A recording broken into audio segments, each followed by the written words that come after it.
Welcome to the Bearded Finisher Podcast, your one-stop show for all things finishing and coatings. Your host, Zach, and a variety of industry experts will guide you through the art of perfecting your finishing and business game. From seasoned pros to fresh faces, get ready for tips, tricks, and trends to elevate your knowledge and business to the next level. What is going on, everybody? Welcome to another episode of the Bearded Finisher Podcast. Today's episode, we have the famous Craig McConnell from Midnight Finishing up in Pemberton, British Columbia. Oh, Vancouver. No, British Columbia. British Columbia. Yep. About two and a half hours north of Vancouver. Awesome. What's going on, Craig? Yeah, not much. Just finishing up. Well, not finishing up, but spent the morning working on a bunch of paint grade. Going to probably spend a few more hours after we're done this, getting it finished up for the weekend. So.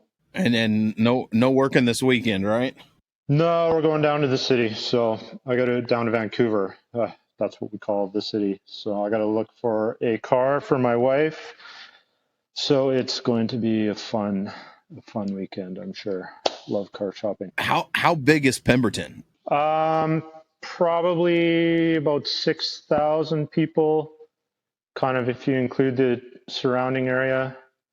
We're kind of a bedroom community. So Whistler is about half an hour away, which is like, depending on who you talk to, it's the biggest ski resort in North America, or second biggest, depending on who you're arguing with.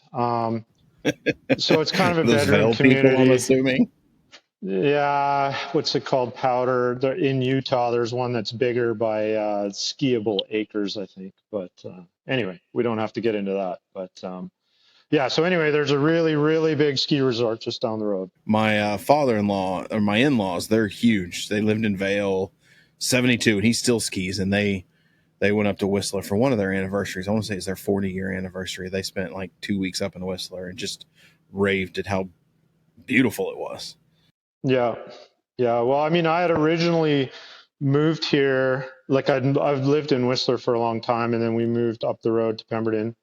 But I had originally moved to Whistler in 2003, and my plan was to stay for a season to snowboard, because I've been snowboarding since I was 8 years old, and I never left.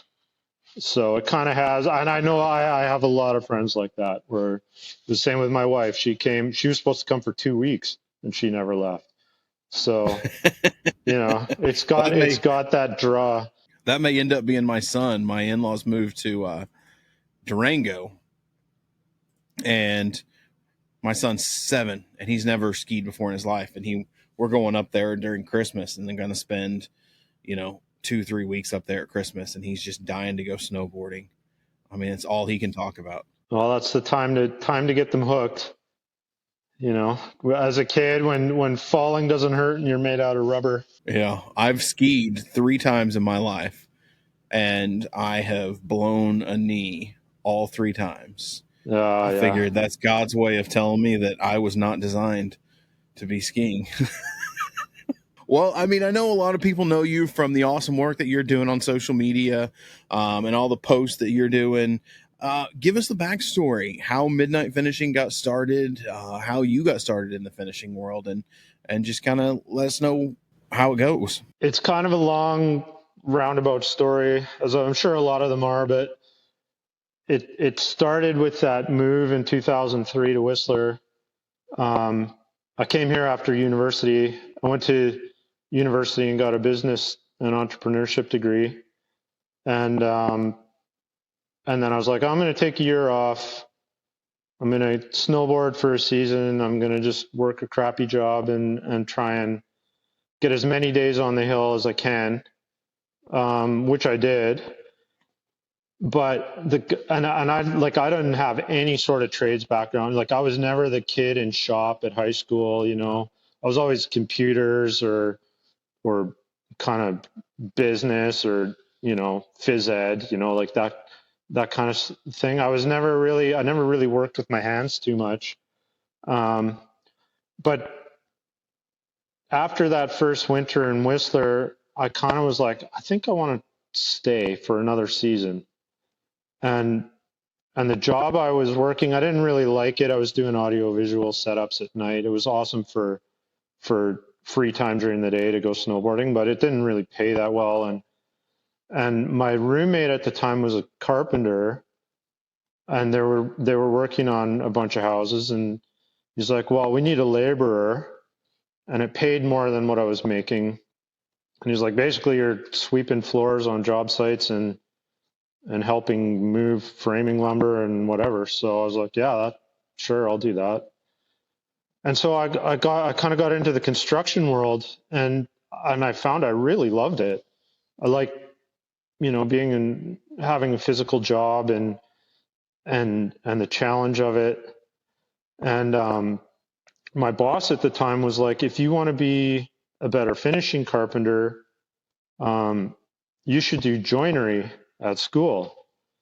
And I had no idea. I didn't even know really what joinery was. And I was like, okay. He's like, oh yeah, I'll apprentice you as a joiner.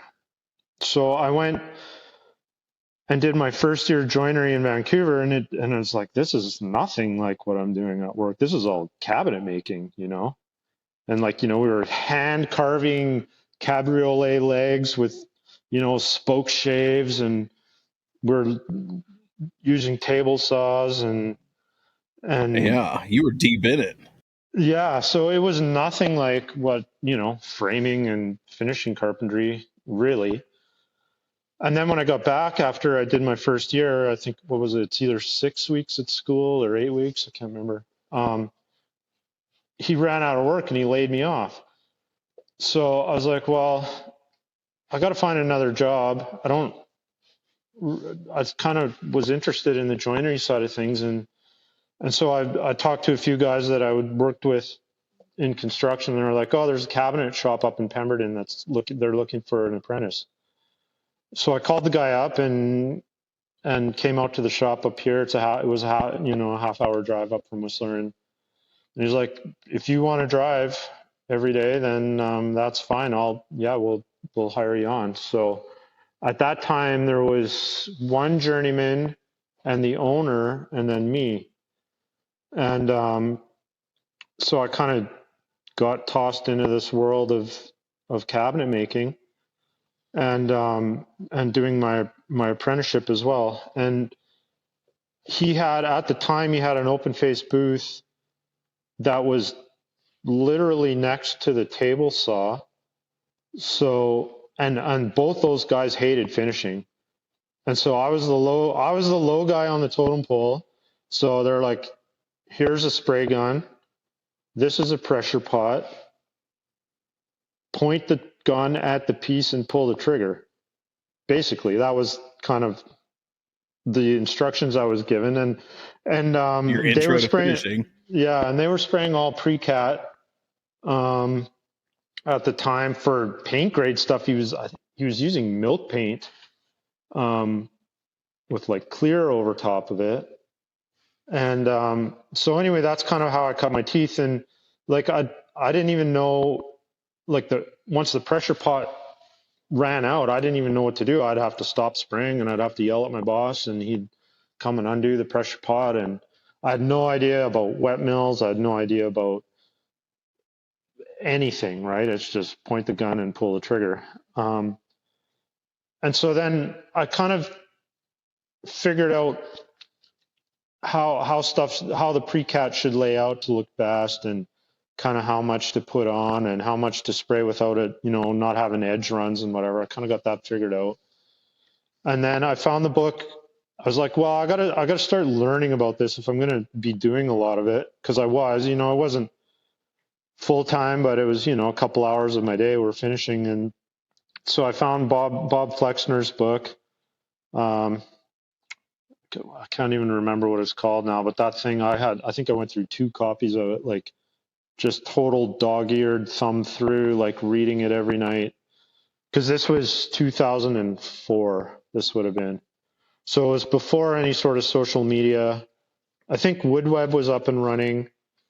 So I was combing through WoodWeb, trying to learn, everything I could in the forums there. and just making mistakes. But after about a year, I got better than anybody else in the shop. And then by that point, he had hired another journeyman. I was still apprenticing, so I was still doing woodworking as well. And then, so I just kept building my skills, finishing all there's 3-4 of us pumping out work. So there was a fair amount of finishing to get done. And then all of this stuff, like Whistler there's a lot of international people that come here, and there's a lot of high-end millwork, a lot of really expensive houses. And then there's also a lot of hotels, restaurants to serve kind of the tourist side of things. So we're doing a lot of commercial work, doing a lot of high-end millwork, a lot of big projects. So it was kind of learning how to flow those through the shop, learning staining wood, like everything was stained, like stained fir, stained alder, stained cherry. I wasn't actually doing that much paint grade back then. Yeah, everybody wanted stained, and like the ski cabin look, so they wanted kind of rustic look. It's almost like if you go into some of the ski resorts now, it almost feels like it's just a sealer on stuff. A lot of it, like, they just spray a sanding sealer on some of that boxcar siding, and that's it. Yeah, exactly. Yeah, so a lot of roughs on stuff and what have you. And I mean, that's really changed now. What year was this that you were when you started with really getting into the finishing? So that was 2004. So yeah, I guess I've been finishing 20 years this year. And then in 2008, I got my ticket as a joint, like I got my joinery ticket, and 6 months later, my boss, we kind of started talking, and he's like, "Do you want to buy out and at that point, he had moved the finishing operation into a different bay. So I had a bit more room. I was separated from the wood shop. We didn't have to shut down the table saw and stop making dust so I could spray. We had our own side set up. So in 2008, he was like, "Do you want to buy the finishing side of the business off me?" And I was like, "Sure, let's do it." So we had worked out a deal where I would work for him from like 8 till 4 or whatever it was, 8 till 4:30. And then I kind of worked off my debt to him. And then I would come back and work on other jobs from, 6 till midnight. I'd go home and have dinner and then come back. And that's how I got my name, was because I was working till midnight finishing in the early days. I like that. So you worked during the day for him, and that was kind of like the labor was the pay for you buying the finishing side. Yeah, exactly. And then at night I would work for other. I kind of knew a few other people in the construction game, and kind of let people know that I was taking on side work, and so it was nice to have like that guaranteed work from the wood shop next door. And that was kind of, kept me afloat, and then kind of start to build my business. And I wasn't really starting from zero. So I guess the big question is, are they still next door? Well, he was up until last year. So, and we got kicked out of that shop. That was about 2-3 blocks away from here. And at the time when Canada legalized marijuana, Pemberton was one of the last jurisdictions to kind of put in guidelines about how it was going to be grown. And so there was a few companies that moved their operations here to get grandfathered in before the law really got solidified. So we were in a building, I don't know how many bays were in there. There's probably 20, 30 bays. And the owner of the building kicked everybody out, and they turned it into a grow up. So the guy that owned the cabinet business, he bought a lot and put up a building. That would have been about 6 years ago. And so that's where I am now. That's my shop now. That's kind of, that I post from every day. And so I've got about 1,600 square feet in here that's specifically built for me.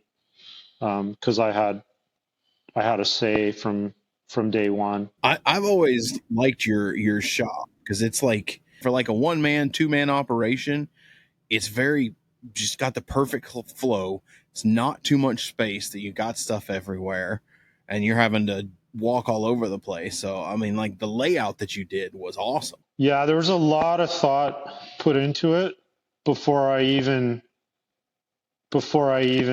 moved. Like it was a 6-month process basically from moving out of the old shop into the new shop.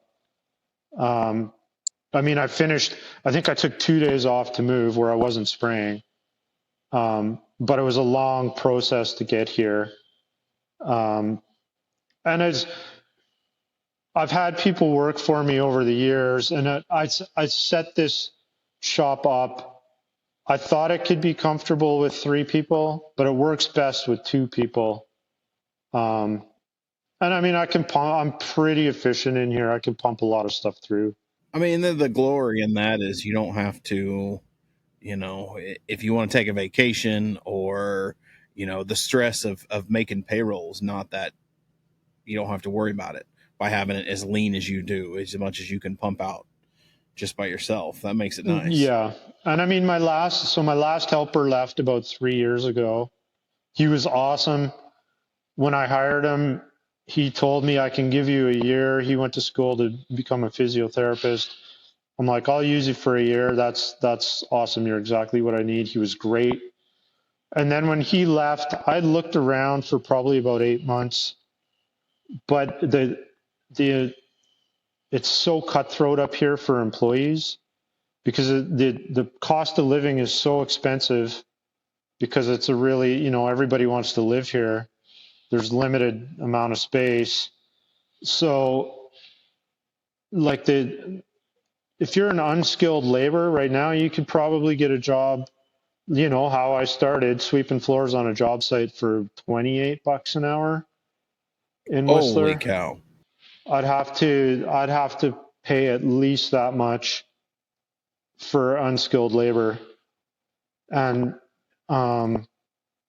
it's just, I would rather just work on my own. And there's other ways that I can be efficient. Cause I have people message me every week, like, why are you working alone? Why don't you have a helper? And it's like, well, I have had other helpers in here that they just end up costing me money, right? Like they're not. Yeah. If they don't know what they're doing, then you got to put time in on them. And I don't mind that with finding the right person, but it's also like, yeah, you want to work in a smelly, dusty, loud environment. I mean, there is, you can build a career in here. You can make good money doing this, but I think if you want that side, you got to be self-employed. I think it's harder to do it as an employee. I could see that. I mean, especially up where you guys are at. So tell us just a little bit about how work's going now, how business is going now, products that you're using. I've seen you post some other stuff out there. I'm kind of curious on how the new automatic tape machine's going. Oh, yes. That's part of the thing where I'm working, like, working on my own. I'm always trying to find ways to get more efficient because, growing a business doesn't always mean adding employees or doing more work. It's doing the work you do more efficiently. So yeah, little things like that, right? Like who would have thought like big boy blocks would have been the best, like they're pieces of plastic, I don't know, glued together or whatever. Like they're unbelievable. It's a game changer in sanding. Yeah. I remember getting those out. I mean, you match those up with the Cubitron and dude, you're done. Like, you're golden. Like, those things are amazing. But I mean, yeah, it's little things like that. I tell people all the time when we're talking and they're like, yeah, I need to, I got to figure out how to grow. And I'm like, it's not about growing. First thing you got to do is find out what the goal is. What do you want? Is it just to make more money? Well, let's raise your prices. Let's become more efficient. You can raise your prices and become more efficient and make more money just by doing that. You don't always have to get more cabinet jobs in there. Go for the more expensive. Go for the high gloss cabinets. Go for the Vero metal, all the high end stuff. But yeah, I mean, it's defining what the end result is. What do you want to do? Yeah, exactly. What will the business allow? So now like I said, I'd started as a pre-cat, because I didn't know any better, and then I moved to acid cat stuff, and I sprayed that for a long time, and then I can't remember how long ago now. Maybe it was 5 years ago. I switched to Molessi, and I used Molessi for a long time, using it as like solvent 2Ks and acrylic 2Ks. I dipped my toe into water-based. I'm set up. I could spray water-based, but I'm such an old dog. It's I mean, water-based is great. I used it on site. It's on the manufacturing side of water-based. There's nothing wrong with it. But when you're in a shop setup, like, water-based 2K is amazing, but it's still not as good durability or sprayability or usability as a solvent 2K. I mean, I love solvent 2Ks. I mean, that if you're in a shop atmosphere and you can control it with a booth and fresh air respirators, there's no reason not to use solvent 2K. It's just a killer. That's why I do it. And I've got Sunspot, and I've got, I guess, what are in the Green Fast Cure / Sunspot, same thing. And that works really well with solvent 2K as well. So, so that's kind of what I spray. And in certain aspects, like especially the natural effect clears, sometimes the water-based gets me a better look for what the client's after. Yeah, those water-based naturals definitely give you more of a duller sheen look than the solvent. So I'll spray that as a water-based. But as far as pigmented water-based jobs, I've sprayed a couple. They were fine. But it's like you said, I find like I get more control with a solvent coating. And I know other guys will argue with me about that. I talk to Dennis quite a bit. I talk to the water-based guys, and we all talk. But when I was hot and heavy and I had my finishing company in Oklahoma, I was a big Circa solvent user. I loved Circa solvent. Tinted it myself, and a great product. It was what I could get. Gemini was an hour away, so I could go there and pick it up. So, I mean, it just worked great. And I remember going to the first AWFS I went to with Gemini, and I think it was Dennis came over and Eric came over, and I was hanging out at the Gemini booth with Joey, and like the four of us were talking, and they just, same thing. It's probably the exact same conversation. They're like, dude, you got to get over to water-based. It's so much better. It's so much better. And it's changed. And I'm like, I mean, it's good. But I just don't know if you're going to talk me out of Solvent 2K. I mean, it's still, to this day, the best finish on the market, in my opinion. I mean, there are certain areas where you need to have that water-based, right? Like, I mean, I don't do any on-site. I don't do any refinish. Well, I do. I shouldn't say I don't do any, but I do 1% of my work, probably less, is refinishing. So I don't need the benefits that the water-based brings me. I'm set up, I got fresh air respiration. I got proper ventilation and everything. I'm not spraying in a garage, and, so I can spray solvent. So I do. So are you still using Molessi, or has Jacob got you converted yet? Well, so it's kind of funny how that all worked out. I was we were having issues in Canada with Molessi distribution, and it was kind of headache after headache. It was during COVID, and then I talked to another distributor about CVAM, and he sent me the pricing, and it was really competitive. And I know Jacob pretty well, and so I was like, you know what? I think I gotta make the switch. I'd sprayed a bunch of samples, and when you get into that segment of the market, like they're kind of all the same. Like I've sprayed a lot of Renner, I've sprayed a lot of Molessi, I've sprayed a lot of CVAM, ICA, Circa, all of that stuff. And so it was going to be easy for me to get CVAM. So I texted Jacob, and I'm like, I don't know how to tell you this, but I think I got to drop Molessi, and I think I'm going to switch over to CVAM. And he messaged me back about 10 minutes later. He's like, well, I haven't really told anybody yet, but I'm leaving Molessi and I'm taking over North America for CVAM. So I'm like, well, that's pretty good timing, because I had no idea and he had no idea. And so it kind of all happened at the same time. So, I've been spraying that for the last couple of years, and I've been super happy with it. And I get people that message me and say, oh, what should I spray? What should I spray? Should I be spraying CVAM or whatever? And I'm like, spray whatever you can get support for. Spray whatever's close.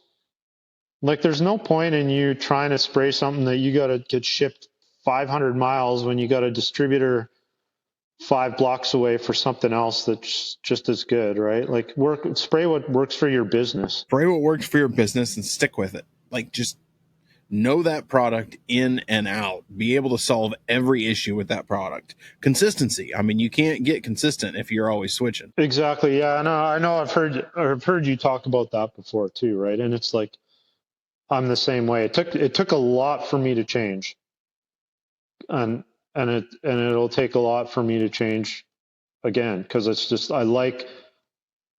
need the repeatability. You need like you said, the products inside and out. You know how they react. You know how they lay out. So it makes a difference when you do that. Yeah, especially when you get into that world, and you're probably, you're not tinting, are you? Are you having Richelieu tint all your colors, or are you doing? No, the Richelieu's tinting for me, and they do a good job. And I got a locker of 70 half gallons of whites. So that's the only thing. But I charge accordingly for that.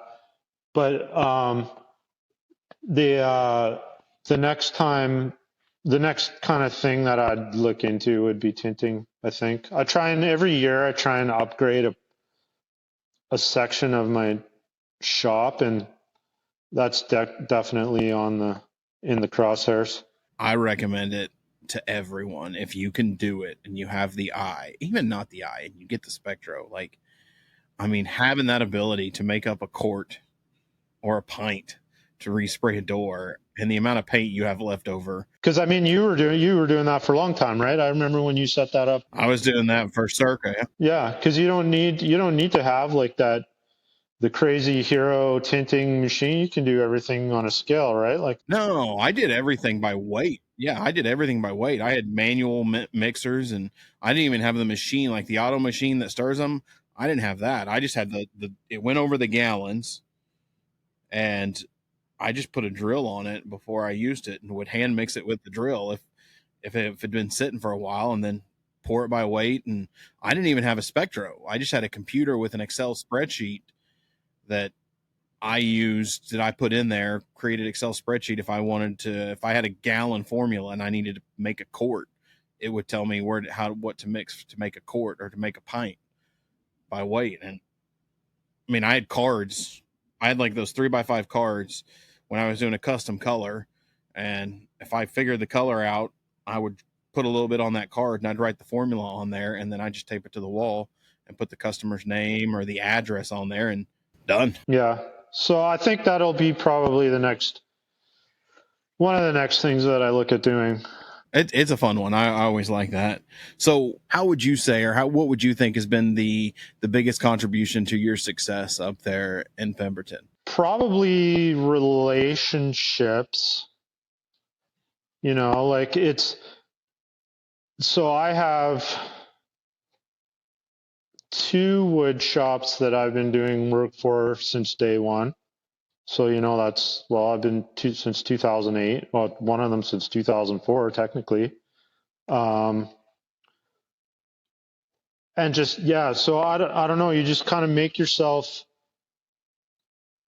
part of the business. There's wood shops up here that don't have finishing. I consider myself an extension of their business, right? They're not a client of mine. I'm an extension of them. I've had some luck. I've had a few opportunities come along, and you kind of got to step through those doors. But I think, yeah, like, it's so I protect my reputation pretty fiercely.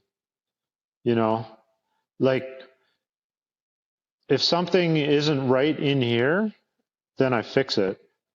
If something, like, don't send stuff out the door that you're not proud to send out. If you wouldn't send it out with a big giant sign that said, "I did this," then it probably shouldn't go out. Yeah.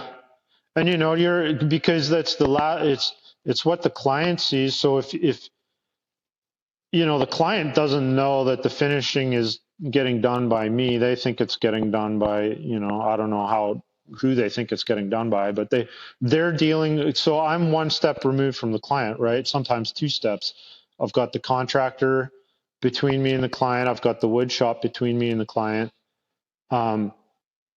So if you're making a contractor look bad, or you're making a wood shop look bad, they're not coming back to you. And this valley is pretty small. There's another finishing shop in Whistler, and then basically you got to go to Vancouver. So we're a pretty small community, and the word travels, right? It travels. I mean, it's like in any business. The bad travels so much flipping faster than the good. I mean, it's like a virus. You can't stop it just because you were in a hurry one time. Yeah, exactly. So So I'd say that. And then as I've met people and done business with people, and you try and I try not to overpromise anything. If I do what I say, and sometimes they don't want to hear it. It's like, well, I'm slammed. It's going to be 3 weeks before I get to your stuff. Like, I would rather tell them that up front, because I've had that before where they're like, oh, that doesn't work for my deadline. I'm going to get someone else to do it. They've had someone else tell them they can do it in a week, and 4 weeks later they still don't have their stuff. I'm like, well, I told you, you're in the same boat. At least with me, when it's coming, when you thought it would be there in a week. So I just try not to, I try not to overpromise anything. And yeah, it's like that long-standing, what used to be Disney philosophy of, under promise, over deliver. Every Disney always had this philosophy in a book that I read, that whenever you're in line, it'll tell you, they always give you stuff to look at, but they tell you from this point on, it's 30 minutes to get to the front. It's really like 22. So, they reset an expectation. They give you an expectation, then they beat it, and they look like, awesome at customer service or customer experience, when no, they just gave you an expectation and beat it, but you didn't make the expectation, they gave it to you. I mean, that's a core thing to remember when you're in business is you give the customer the expectation. So if you give them one that you can beat, then you're winning every time you turn around.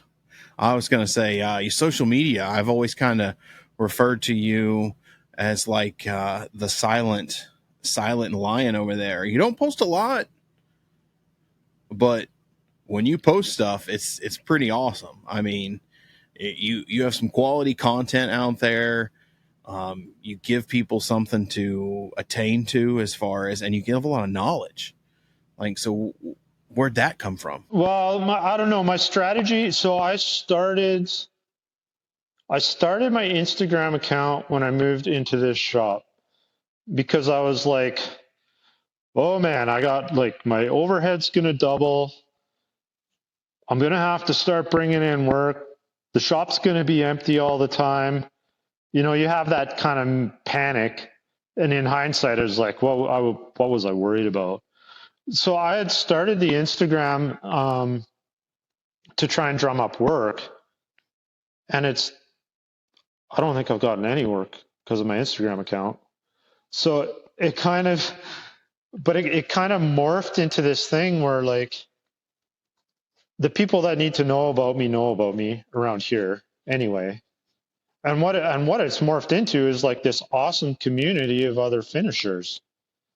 You know, I talk to so many people on here, people that I consider friends who I've never met, yourself included.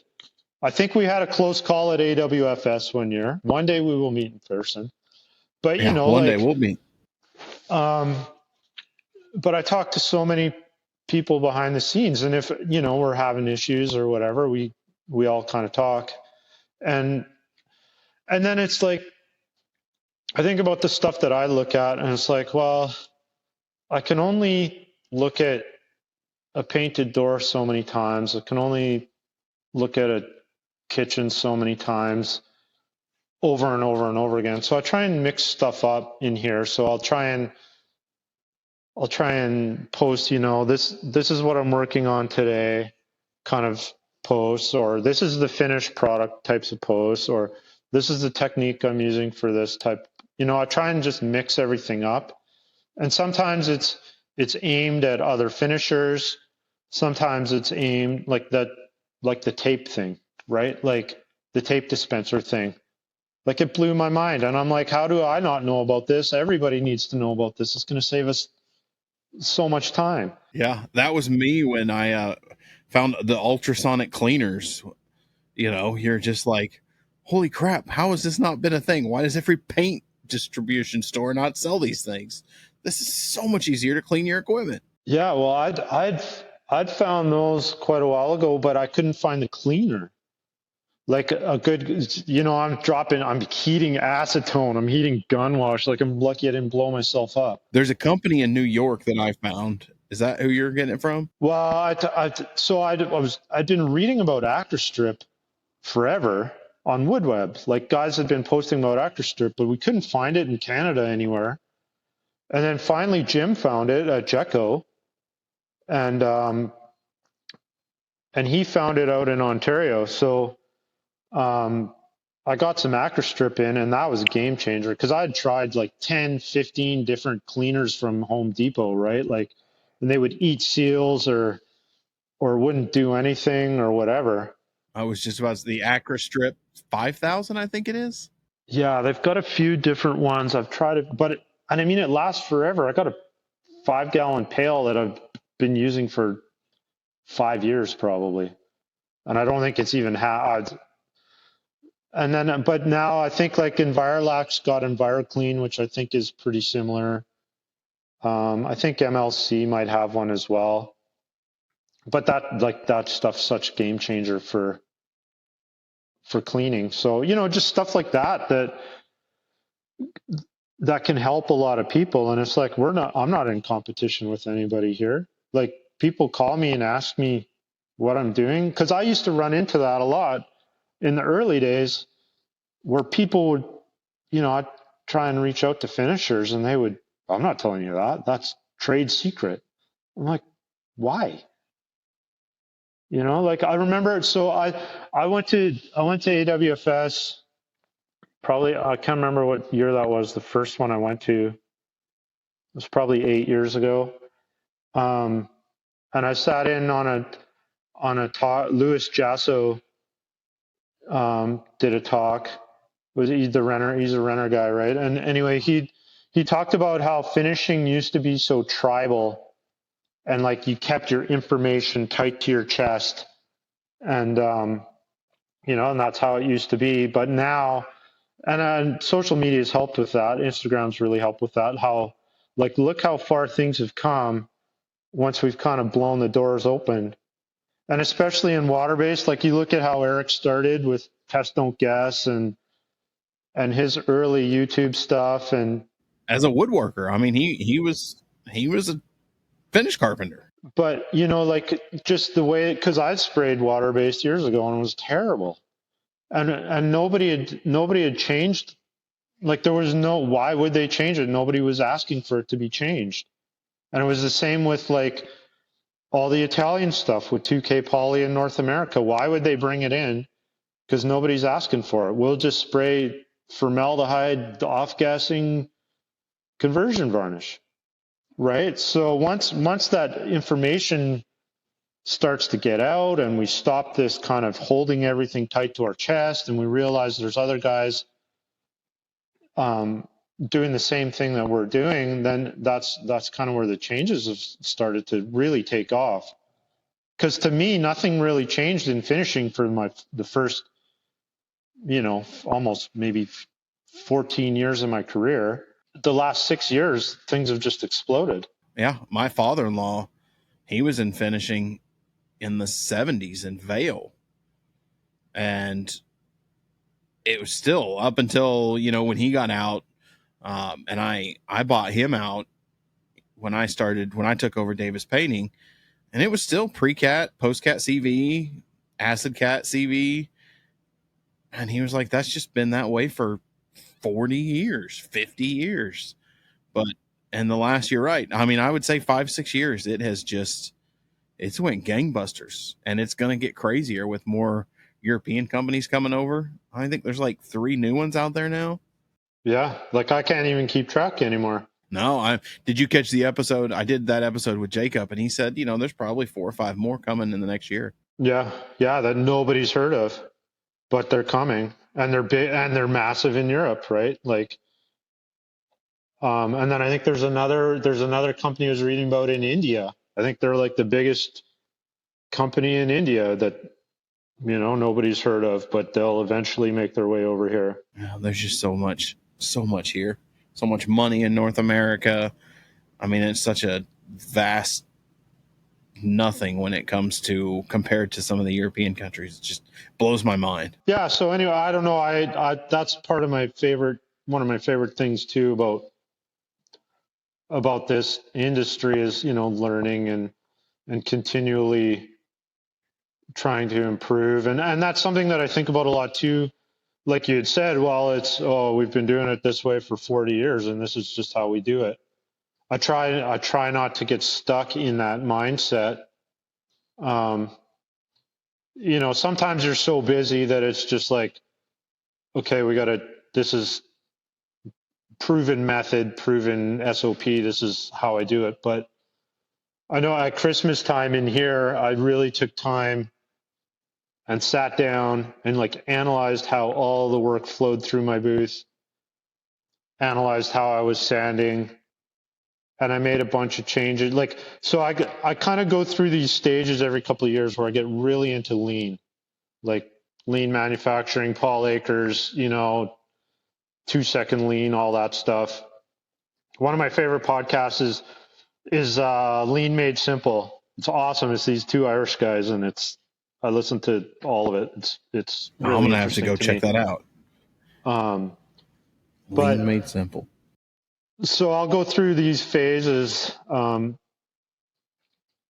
I really examine how I'm working, and it's like, well, where can I even shave 2 seconds off a process? Where can I become more efficient? How can I change this? And so I just, yeah. So, and then that goes with coatings as well. I mean, like we'd said, it takes a lot for me to switch, but that was part of the biggest thing switching to 2K to poly was the fact that I don't have to sand between prime. Like if you can spray something wet on wet, you're saving sanding time. Spray wet on wet in that pot life, and man, you're golden. the one thing that I was always lean was always getting me and reorganizing and moving this and the workflow through the shop. You don't want people to move. You stay here and you sand, you put it on this rack, primer booth. But the one thing that I always wanted to do, and I still think it would be if I ever got back into the shop world, is try to find an inexpensive recip line for priming. I mean, even if it's just you feed it in and then you take it out and put it in, an infrared curing system, some sort of catalytic infrared system to heat, and then just turn around after like 20 minutes and run it right back through. Like, I mean, how much time? Like that was where I was headed before I ended up selling the business, was figuring out how I could get a flat line in my building the cheapest way possible without having, my electrical engineer buddy try to build me one. Yeah. Well, I don't know. There's not really a cheap in my because I've looked at it. We all go to the shows and drool over the machinery, and it's like, oh, I'd love to have that. But then I sit down and I think about it. I'm like, well, today I sprayed Natural Effect Clear, I sprayed primer, I sprayed pigmented top coat in 2 different colors, and I sprayed 3-degree solvent. And I've got pieces that are angled. I've got pieces that are, it's just so custom, everything that comes through here. I don't spray the same thing over and over and over and over and over again. That was always the catch and then they're like, what, $150,000? Yeah, for the entry level ones, yeah. For the very, bottom of the barrel, $150K, and you're like, man, my guys are making, $20 an hour at the shop. I can buy a shit ton of labor for $150,000 and they can do whatever, not just spray flat pieces. Yeah. Cause it's funny. I talked to so in, I don't know how long ago, 2010, I think I did the finishing, industrial finishing certificate at University of British Columbia.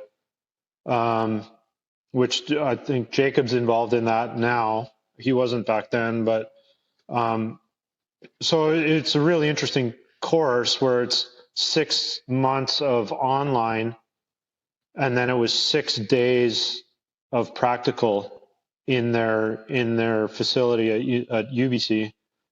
So I learned a lot of theory and whatever. The practical stuff I could have taught by that point. But one of the most interesting things was getting to do these shop tours. So, and look at their finishing setups in these different shops. And we went to one of the biggest door manufacturers, like cabinet door manufacturers in Vancouver, and they had a spray line set up in there. And at that time, they were only using it for priming. And he was like, I'm not selling it. I'm giving it away. If you come and take it, you pay to get it out of here, you can have it. And he's like, it's because they couldn't spray top coat with it. He's like, it's over an hour to set up and over an hour to clean at the end of the day. They had 3 booths with cheap labor in there, and they were just spraying everything by hand. And he's like, it makes more economic sense to do it by hand still. It's like you have to be a large production shop. I just helped a shop in Oklahoma. They're getting ready to put one in, but they do a ton of spec houses, and everything they sell is pre-primed, and they do a ton of stuff for Walmart. And so they've got, but it's all just white. It's primer and white, or it's clear. So it's like, and that's what makes total sense. Yeah. It makes perfect sense. But if you're, as Jim over at Jacko's perfect description, a custom production shop, which is kind of what I qualify a lot of us under nowadays, that, I mean, granted, you want one because it'll spray the same millage every time. It's, if some one of these guys could get one just for priming, figure out how to lean that machine out for some of these shops and not take up 75 feet. two heads that just sprayed primer and could get that thing around, in the $40,000 range, I think they probably sell 10 times as many as they would of those bigger ones, because that was my big deal. I never would pull the trigger because it's just like they're too big, they're too expensive, and I just wanted to spray primer. $150,000 to spray primers, some expensive primer. Yeah, unless you got the volume to justify it. So, but yeah. So anyway, I don't know. But the way my brain works, like I love that machinery. Like I love robotics. I love watching those work. I love repetition. Maybe that's why I like doing this job, because, at the end of it, like lifting stuff off a rack, putting it back on a rack, I love that. I love when everything's lined up exactly perfect. What about some resources out there? Like, where, if you had somebody, or we've got somebody in the community that's wanting to get into the shop world, because that's probably the big step for a lot of finishers. You got a lot of finishers that are doing on-site and they want to step up their game and go to a shop. Like, you've done it from the ground up. What would you say to them? It really depends on your jurisdiction. Because I've talked to guys that have shops set up in their garage in British Columbia, where I'm at, and I've had this conversation with Jim as well and a few other guys. There's so much red tape. Like, I get guys talking to me saying, "Oh, I'm just buying a used booth off Craigslist and I'm setting it up in a shop and away I go." Like, it's not that simple here. Maybe in some places it is, but like, I had to get building permits in here. I had to get engineering stamps. I had to get fire suppression signed off. I had to get, insurance. Like, it's in some jurisdictions, that's not an issue, but here it was like, it took 6 months to get this shop up and running. It took a lot of, like, the booth was the cheapest thing I paid for. The engineering stamp and the stuff through the municipality to get signed off, get a business license. Like, there's a lot of red tape. And I'm talking to a guy in Vancouver that's kind of going through it right now. And if you can get through that, like, that's a huge barrier to entry. But once you're a legal booth in British Columbia, then you're set. But you got to be prepared to go through those headaches. But I've talked to other guys in the States that, like, they're like, that's not even an issue here.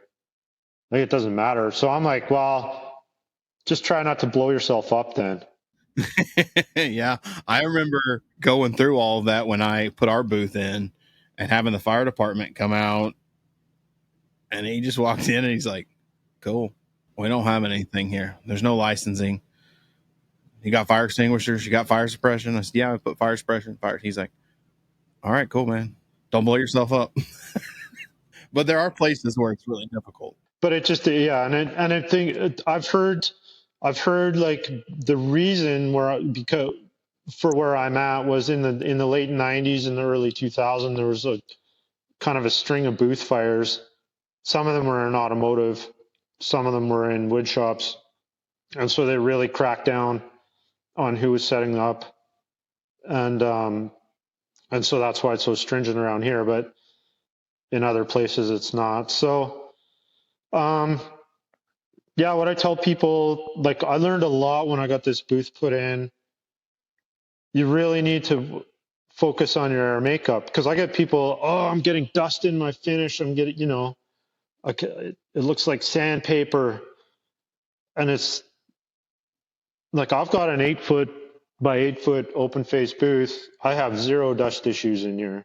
And it's because I have enough air feeding my fan. As soon as you starve your fan for air makeup or movement coming, it has to replace the air that's getting pulled out. If you're not replacing that with clean air from outside, it's going to start pulling from every nook and cranny inside your shop that's covered in sawdust. You've got those garage door ones for your makeup for fresh air, don't you? Yeah, because there's no gas here, so I can't have heated air makeup. It was kind of the easiest way to do it. And then I've got radiant in-floor heating, and then I've got the sunspot. So in the winter, it gets kind of dicey, but I don't let it get below 16 degrees Celsius. I'm Canadian, so I don't think in Fahrenheit. I don't know what that is in Fahrenheit, but it's cold enough you need to be wearing a hoodie while you're spraying. But then I get it into the sunspot, and it's not too bad. So. Oh yeah, that's 60 degrees Fahrenheit. So yeah, that's about what I used to keep my shop on, 65 in the wintertime. So there's ways around it, but I don't know. It gets really hot here too. So it hits, 35, which is probably what, mid 90s. And that's when I just start, like, I worked most of June and July. I was in the shop by 4, kind of quarter to 4 in the morning. And I just worked till noon. That's what my guys did in the summertime when it got hot. They were like, "Can we come in early?" And I'm like, "Yeah, but I'm not." But I don't know. I like it because, like, since we've started this podcast, I've had 2 phone calls and 3 people come to the door, right? Like when you're working at 3:00 in the morning, there's nobody bugging you. I get a lot of work. I get a lot done. So I could see that. So, I mean, I know we're coming up on an hour. I don't keep you too long. I know you got some stuff going on this evening and a drive ahead of you. But before we wrap up, I mean, you've heard me ask it. My favorite question: what's Craig outside of finishing? Like, what's a hobby that you have that might throw people for a loop? I think Jacobs is the winning one to this point. Oh, right, the garden. He's got the green thumb. Yeah. Well, I don't know. I don't know if I still try and snowboard as much as I can, not as much as in the early days, but so that's kind of in the winter. I had my buddies during COVID. I picked up golf again. I'm a horrible golfer. I'm a total hack, but I am obsessed with golf. I love golfing. I got a crew that I golf with every Sunday morning. I try to make that every week because I do work a lot. Have you seen this new golf game that guys are starting to do? It's like, so you get to the tee box and you have to eat a hot dog at the tee box. And then before you finish the hole, you have to drink 2 beers and eat another hot dog on every single hole. I have not seen that game. I could I don't drink, but I could probably do the hot dogs, no problem. Well, no, that's 36 hot dogs. I don't know. That sounds miserable. Yeah, it kind of does. I don't know. There's like videos out there of these guys doing it, and I'm just like, no, I'm good. Doesn't sound like fun at all. I'll check it out. After we hang up. I don't know. I watch a lot of golf YouTube, stupid videos. Yeah, there's a lot of golf. I saw it on Instagram, and I was just like, God, that just sounds miserable. Yeah, and then I collect punk rock records too. That's my other thing. So, like punk rock LP, or I mean, yeah, LPs, 7 inches, vinyl stuff. I've kind of always had a record player. Oh, that's pretty cool. So, I remember my son asked me something the other day, and I mentioned CDs, and he was like, "What's a CD?" And I'm like, "It's how you used to listen to music." He's like, "Was that back in the 1900s?" And I just want to be like, "You little son of a..." Well, technically it was 1990s is still, but that's what made it that much worse. I'm like, shut up. I saw a list. I think the other day of all the records that came out in that are 30 years old this year, and I'm like, ooh, that's all the music of my youth. So that's when you hit that, and it just kind of hits you hard. You're like, crap, when did I turn old? Yeah, exactly. So, well, man, I appreciate you coming on, Craig. I mean, this was awesome. A lot of good talk about what you guys got going, what you got going on up there. I mean, just shooting the shit. It's always fun with you guys, getting to know everyone. I mean, I feel like I know everyone from social media, but getting the FaceTime and to kind of get deeper into the business and tips and tricks is always a lot of fun. Well, I just wanted to say thanks to you as well. Like, I really, really enjoy what you do. I think it's really important. It's part of that connecting the community and moving this whole trade forward. And like the spectrum of people that you're bringing in, bringing people that I never would have thought of to talk to or reach out to. Like, we do kind of get stuck in our own little bubble, talking to the same people, watching the same Instagram videos, but just having all that outside information. So, thanks a lot for doing it. Oh, thank you, man. I appreciate that. We've got some good diversity coming up. Some more raw material guys that are getting ready to come on. Some raw material chemists that talk about, polyurethanes and why they're so good and stuff like that. We've got some great episodes. Oh yeah, man. I look for like my bucket list is to go do the tours in Italy of all the different manufacturing plants. So I'm hoping I'll get an invite by one of them. It'd be pretty easy to talk my wife into an Italian holiday, I think. And then maybe I just won't tell her that I'm going to take a couple of days and go tour factories. So there you go. I've always wanted to go over there and see one of those facilities, because you always talk about the 2Ks in Europe are better than the 2Ks here. And I'm like, is it in the water? Is it like the wooden paddles they're stirring the paint with? Like, I got to go see it. So one of these days, well, shoot out your socials. If you guys aren't following Craig, you need to be following him. Shoot out your Instagram. Instagram's the best. It's just at Midnight Finishing. I'll try not to spam you with too much stuff and try and keep it interesting. So just do me a favor. Make sure you message Jim over at Jekko and ask him what tip size he's using. Oh, I already did. Did you see? I had messaged him the day after on his post. I got a rather not angry, because he's never angry, that guy, but I got a direct, stern warning from him to never ask him that again. I can imagine. I wonder how many times he had to send that response. I knew it was going to bite him in the butt. You poked the bear, so. Well, hey, man, I appreciate you coming on The Bearded Finisher. I look forward to getting to see you on another episode, catching up, as well as catching up in person. Yeah, well, Vegas next year, we're already planning to go. So I'll be there. I'm going to be probably set up somewhere, and we'll do some recordings. Awesome. Sounds great. All right. Have a good one, Craig. Thanks for coming on. Okay. Thanks, buddy. Talk to you soon. And that's a wrap on this episode of the Bearded Finisher Podcast. We thank everyone for joining. Keep hustling, keep learning, and never settle for anything less than your best. Remember, the path to perfection is a journey, not a destination. Until next time.